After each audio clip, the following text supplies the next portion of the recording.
Assalamualaikum warahmatullahi wabarakatuh. Kembali ketemu dengan saya Jonelis Effendi, sahabat Anda dalam berproses sebagai seorang penulis.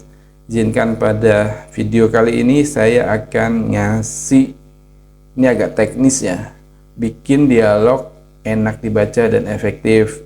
Ini kamu memang betul-betul baca modul ya, perhatikan betul contoh-contoh dan penjelasannya. Adanya dialog menjadikan cerpenmu benar-benar hidup, tapi tidak harus kalimat dialog yang menjiplak 100% percakapan sehari-hari, karena itu pasti membosankan. Karena hal itu sungguh sangat bertele-tele dan membosankan. Dialog dalam cerpen diatur seefektif mungkin yang hanya berisikan percakapan mendukung cerita, penguat karakter tokoh, penyulut konflik, dan pemecahan masalah.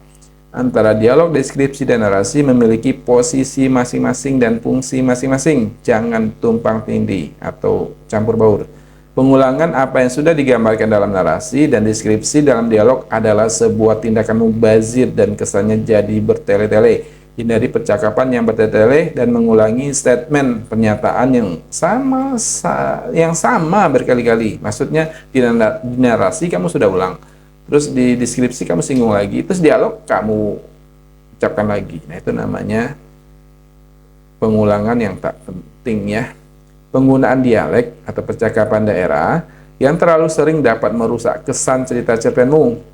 Jangan kesankan, ya sih dia memang orang Jawa, tapi nggak semua dialog yang keluar dari mulut dia itu semuanya bahasa Jawa. Enggak, walaupun memang aslinya bahasa Jawa, tapi kamu dalam cerpen gunakan bahasa Indonesia ya. Nah gitu, karena itu sangat-sangat merusak suasana ceritanya. Sebaiknya cukup 1 atau 2 kalimat dialog atau beberapa kata saja, yang itu khasnya dialek daerah tersebut. Selanjutnya pakai kalimat dialog bahasa Indonesia ya. Ini pesan saya. Kalau boleh nggak, Pak Joni? Ya boleh aja, tapi yang bacanya tuh pusing. Kalau saya nggak mau, saya menikmati cerita, bukan bikin kening saya berkerut dengan dialog-dialog seperti itu. Walaupun, apalagi kalau kamu tambahin translate-nya, jadi sangat-sangat mubazir ya. Secukupnya saja. Dialog merupakan bagian percakapan antara tokoh cerita atau antara tokoh cerita dengan dirinya sendiri atau inner dialog ya. Ada dialog, 2 dialog, ada inner dialog lah namanya, gampang menyebutnya. Atau monolog ya istilahnya. Yaitu kata-kata yang diucapkan dirinya sendiri. Kalau kamu sering nonton sinetron Indonesia, itu banyak monolog. Dia dialog sendiri dengan diri sendiri. Ya, sejadi pikirannya aneh-aneh kalau ada lihat orang ngomong sendiri. Di realita kita nggak ada ya, kayak gitu. Tapi di realitas sinetron mah banyak orang ngomong dengan dirinya sendiri. Kalau di realita sehari-hari, orang seperti itu apa? Orang agak miring ya. Jadi jangan seperti itu juga. Jangan berlebihan juga. Ada dialog lahir terucapkan dan ada juga dialog batin, monolog. Dialog yang baik adalah dialog yang remeh-temeh dan familiar. Maksudnya itu dialog yang memang renyah, biasa saja. Dalam artian bukan juga yang bertele-tele, mudah dipahami, dan itu memang terjangkau lah dalam imajinasinya pembaca. Dan juga jangan mentang-mentang kamu ini orang intelek, mahasiswa kah, atau akademisi kah, atau guru kah, jangan terlalu memaksakan diri mengungkapkan kata-kata, kosakata yang terlalu intelek ya, yang terlalu tinggi, karena itu juga agak susah dipahami oleh pembaca. Apalagi kalau kamu pengennya ngirim ke koran segmennya cerita remaja atau cerita umum, itu jangan terlalu tinggi juga bahasa dialognya. Sedang-sedang saja ya.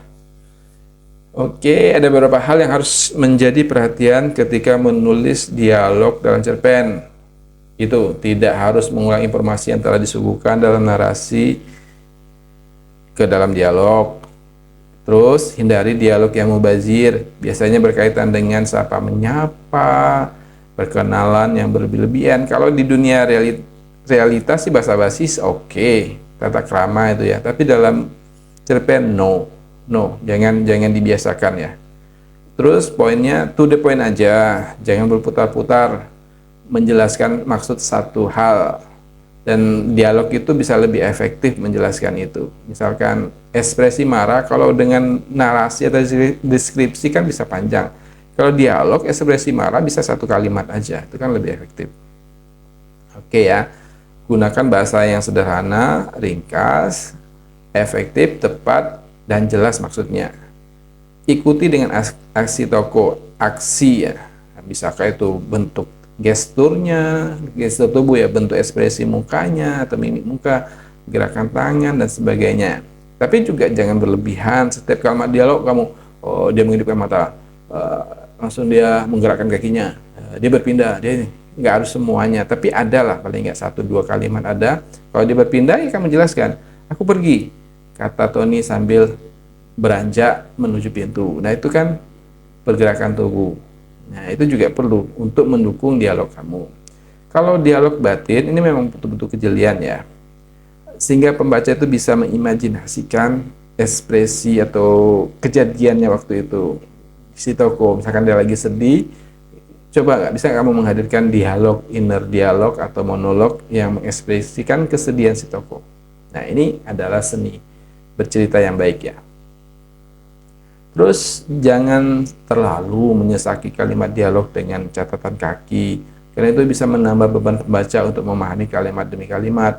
Dalam artian terjemahan ya, jangan, atau bahasa-bahasa planet yang butuh penjelasan itu kan butuh harus ada catatan kaki atau footnote atau penjelasan. Nggak usah, itu bisa tidak efektif ya untuk menciptakan suasana ceritanya.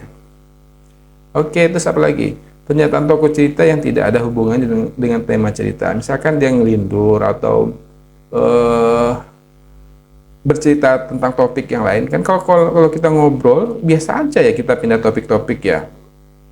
Awalnya ngomongin tentang pelajaran, terus lompat ke acara main game, terus lompat lagi ke piknik, terus lompat lagi ke mana-mana. Nggak masalah kalau itu percakapan sehari-hari. Tapi kalau dalam cerpen, hindari itu.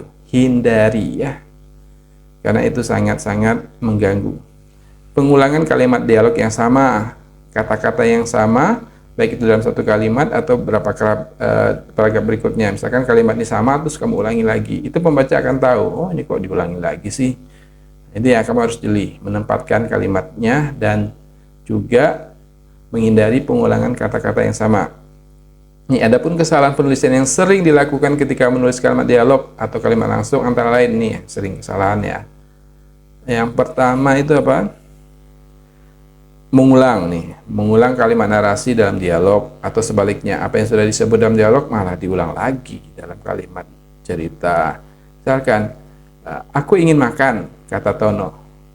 Terus kamu jelaskan lagi. Tono langsung dibagi makan ini kan pengulangan. Ya sudah, kalau dalam kalimat dialog ya sudah, dalam narasi nggak usah lagi disinggung. Terus kedua, menulis kata mubazir, itu kata-kata yang diulang-ulangi. Coba kamu ganti padanan katanya, yang maknanya hampir sama. Jangan misalkan kata makan, kamu kata makan lagi. Misalkan kamu kasih dengan analogi yang lain atau apa yang kata-kata yang maknanya hampir sama dengan itu. Ini contohnya ya. Dari itu penggunaan kata yang sering-sering diulang. Ketiga, sering menulis kalimat sapa menyapa atau basa-basi yang tidak penting, yang kesannya bertele-tele. Sapa menyapa itu dalam seharian kita sih boleh, itu sebagai attitude etika orang yang sopan santun. Tapi dalam kalimat dialog, usahakan jangan. Keempat, kesalahan sering dilakukan adalah saat menulis kalimat dialognya. Ini penulisan tanda baca petik ya, 2 tanda titik di atas, satu tanda petik. Nah ini sering kamu bisa pelajari contohnya ya, yang salah ya di ini. Dan juga ada di teknis, nggak bisa saya jelaskan di video ini, kamu bisa baca di modulnya atau di ebook materi 10. Ini juga ya banyak sekali kesalahan penggunaan tanda baca ini. Nah ini juga penjelasan poin 7 tentang titik juga. Nah ini juga poin 8, kalimat dialog itu di awalnya harus huruf kapital ya. Walaupun dia di tengah, di akhir kalimat dia tetap pakai huruf kapital awal kalimat dialognya. Kata awal kalimat dialognya harus huruf kapital. Nah ini juga kesalahan yang sering. Poin 9, kalimat dialog antara 2 tokoh cerita yang ditulis satu paragraf. Satu tokoh cerita masuk ke tokoh cerita yang lain harus dipisah. paragrafnya. Jangan dirangkai jadi satu paragraf. Nanti itu akan membingungkan pembaca. Satu kalimat dialog itu bisa jadi satu paragraf. Walaupun cuma satu kalimat ya, ini harus diperhatikan betul. 10 tanda dialog yang tak penting atau ekspresi tokoh cerita. Misalnya katanya, ucapnya, jawabnya. Terus kamu ulang-ulangi terus. Kalau sekali dua kali sih oke, tapi enggak. Katanya Budi. Terus kamu dia kayak gini, katanya Budi. Katanya Budi. Katanya Budi. Enggak juga seperti itu ya. Hindari pengulangan seperti ini. Oke ya. Pengaturan paragraf baru yang tidak beraturan. Itu ya, ada kalimat baru, kalimat dialog baru, itu paragraf baru ya. Dua tokoh cerita, kalau dia ngomong, masing-masing ngomong, itu kalimat baru. Walaupun cuma satu kalimat pendek, tetap dibikin paragraf baru. Oke, ini ada tugas. Oke, ini ada tugas ya, kamu bisa baca di modul. Terus, kamu baca. Kalau saya baca, ini nanti ekspresinya nggak dapet ini, maksudnya. Membaca di modul, di e-booknya, di materi 9, itu ada tugas. Kalau sudah selesai nanti kirim ke WA saya. Demikian penjelasan tentang membuat kalimat dialog yang efektif. Ini poin penting dalam teknik bercerita. Kamu harus betul-betul memperhatikan materi ini. Kapan perlu diulang-ulang bacanya sampai paham, kapan perlu diulang-ulang juga video ini bisa sampai kamu mengerti maksudnya. Oke, demikian dari saya mohon maaf. Ini suara kurang mendukung juga ini, serak-serak becek ya. Demikian, kita berjumpa di video selanjutnya. Mohon maaf kalau penyampaiannya kurang maksimal. Wassalamualaikum warahmatullahi wabarakatuh.